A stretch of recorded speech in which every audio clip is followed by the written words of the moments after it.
Welcome to Health in Today's Woman. I'm your host, Dr. Kelly Williams.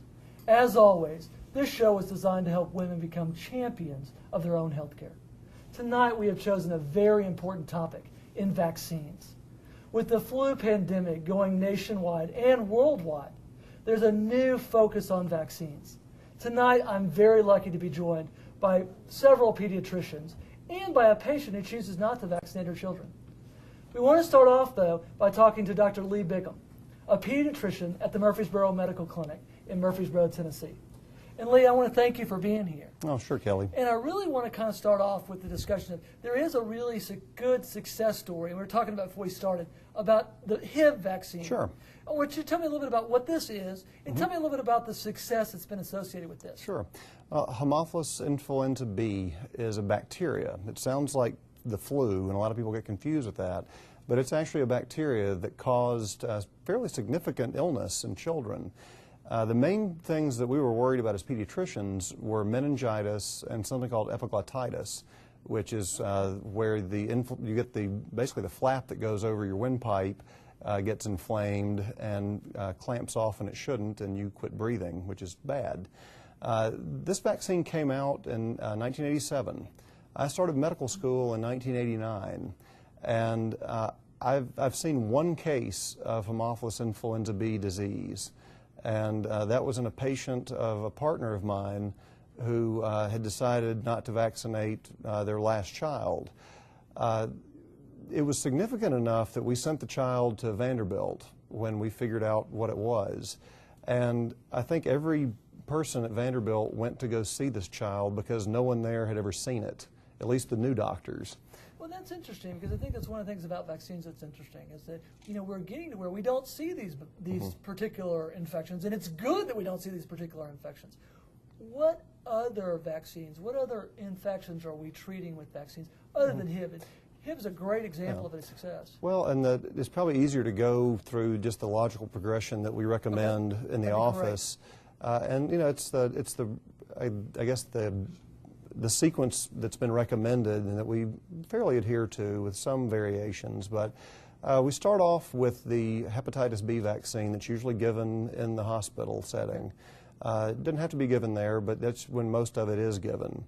At the first visit, we give the diphtheria, pertussis, tetanus vaccine, or DPT, the polio vaccine, and the Hib vaccine that we've been talking about, as well as the second hepatitis B at 2 months, I'm getting sidetracked, the Prevnar, the pneumococcal vaccine, which is also another vaccine that a lot of folks know it as the ear infection vaccine. Most pediatricians know it more as a meningitis or really bad pneumonia vaccine. And then there's also another vaccine called Rototec, which is an oral vaccine. It's not a shot. Like most of these, all the other ones I've mentioned are a shot. Rototec is a vaccine that helps prevent rotavirus, which is a diarrhea virus. And I heard this described by someone on CNN as, I can't believe we're vaccinating for diarrhea. This isn't just simple diarrhea. It's more of just imagine 104-degree fever for a week and raging diarrhea, not being able to keep anything down from either end. The dehydration potential is horrific.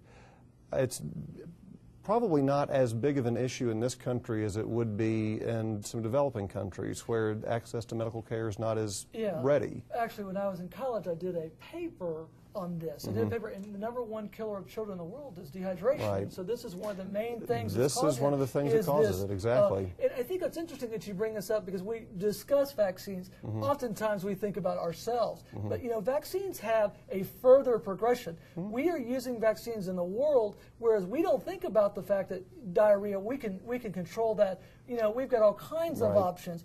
In the third world, they don't have that. And so when we're talking about vaccines, we're not just talking about vaccines in America, we're talking about vaccines everywhere. Well, and I think it's, you know, we kind of throw around the term third world or developing country a lot, but there are a lot of people in this country that don't have ready access to medical care. And so those diseases can be just as debilitating to Americans as they can be to anyone. So it's not just a simple fact of, oh, you're an American, you'll have great health care provided for you.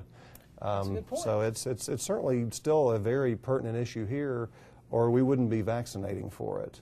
And I want to take a little bit of that because one of the things I want to ask you is, as a pediatrician, do schools in Tennessee require that kids are vaccinated before they enter kindergarten? They do, and what I was going to say, I'd gotten through the first few months of vaccines. Okay. The shots that we typically give at a year are the measles, mumps, rubella, the chickenpox, and hepatitis A.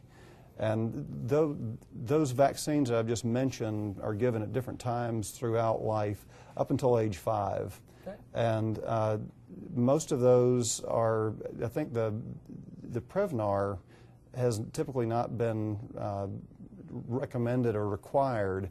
Some of those are going through changes now as far as what they're requiring to get into kindergarten. Okay. There are exemptions that you can sign for if you choose not to vaccinate your children. Okay.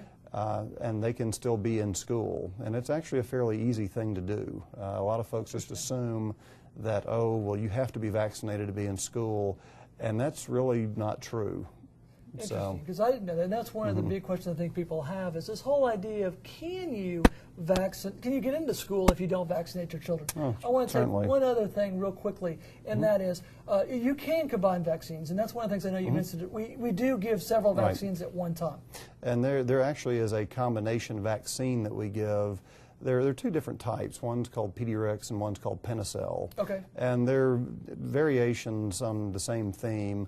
The one that we give in our office currently is Penicell, which is a combination of the diphtheria, pertussis, tetanus, the polio, and the Haemophilus influenza B. And that's given, those are 3 different vaccines. And actually, I guess you can make the argument that's 5 different vaccines given in one shot. Okay. Well, when we come back, we're going to be joined by a complete panel of pediatricians and also by a patient who doesn't believe in giving her children vaccines. See you after these messages.